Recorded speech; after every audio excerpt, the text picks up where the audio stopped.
India TV YouTube channel को subscribe करें और बेल आइकन दबाएं।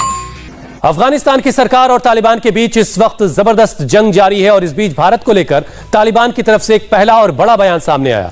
एक भारतीय न्यूज एजेंसी से बात करते हुए तालिबान के प्रवक्ता सुहेल शाहीन ने कहा कि अफगानिस्तान में किसी भी देश के दूतावास या उसके कर्मचारियों को तालिबान से कोई खतरा नहीं है।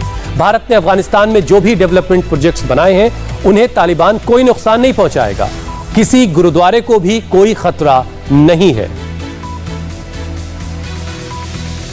Sir, there is a lot of concern among the diplomatic community. Most of the countries, including India, are evacuating. How do you see Indian interest? Because India has done so many projects, so many developmental projects in the region.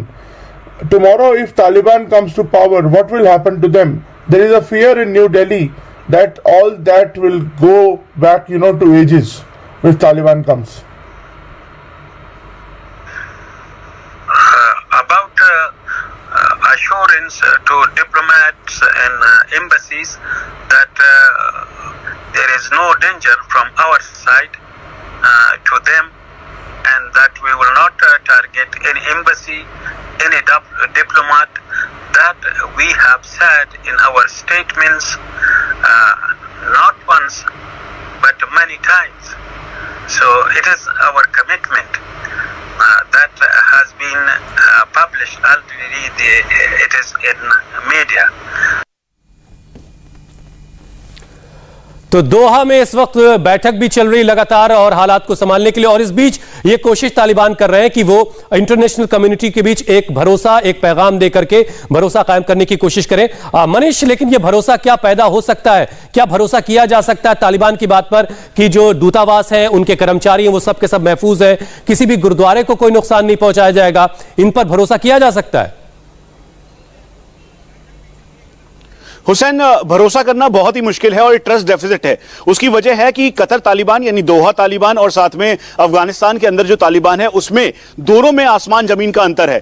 Qatar Taliban यानी दोहा तालिबान और उनकी leadership जिसमें बिरादर गनी है, उसके अलावा सुहेल शाहीन है, ये लगातार पॉलिटिकल सेटलमेंट की बात कर रहे हैं यानी ट्रांजिशनल गवर्नमेंट की बात कर रहे हैं। वहीं दूसरी तरफ जो अफगानिस्तान तालिबान है वो धीरे धीरे करीबन 17 प्रोविंसेस को इस समय वो अपने कब्जे में ले चुका है और लीथैलिटी के साथ यानी अग्रेसिव ऑपरेशंस लॉन्च करते हुए वो आगे की तरफ बढ़ रहा है यानी काबुल के मेन एपिसेंटर पे आने की कोशिश कर रहा है। इस बीच एट्रोसिटीज की संख्या कम नहीं है, जहां पे वो आर्टिलरी राउंड्स फायर कर रहा है। उसके अलावा जो वहां पे जो महिलाएं हैं उनके खिलाफ एक लेटर्स रेज किए, उन्होंने लेटर निकाले। तो ये कहीं से भी ऐसा दिखाई नहीं दे रहा कि जिस तरीके से इंटरनेशनल कम्युनिटी तालिबान पे विश्वास करे, और यही वजह है कि भारत इस समय वहां पे डटकर अफगानिस्तान के साथ खड़ा है। यूके, यूएस अपने एम्बेसडर्स, डिप्लोमेट्स और साथ में जो उनका स्टाफ है उसको वहां से निकाल रहा है। ईरान वहां से खाली कर रहा है। जो काउंसलेट्स थी उनको जरूर बंद किया गया, लेकिन उसके बाद भी कुछ वक्त के इंतजार के बाद तस्वीर और बेहतर तरीके से साफ हो पाएगी कि तालिबान आखिर किस तरीके से वहां पर काम कर रहा है और इंटरनेशनल कम्युनिटी किस तरीके से वहां पर दखल दे सकती है। बहुत बहुत शुक्रिया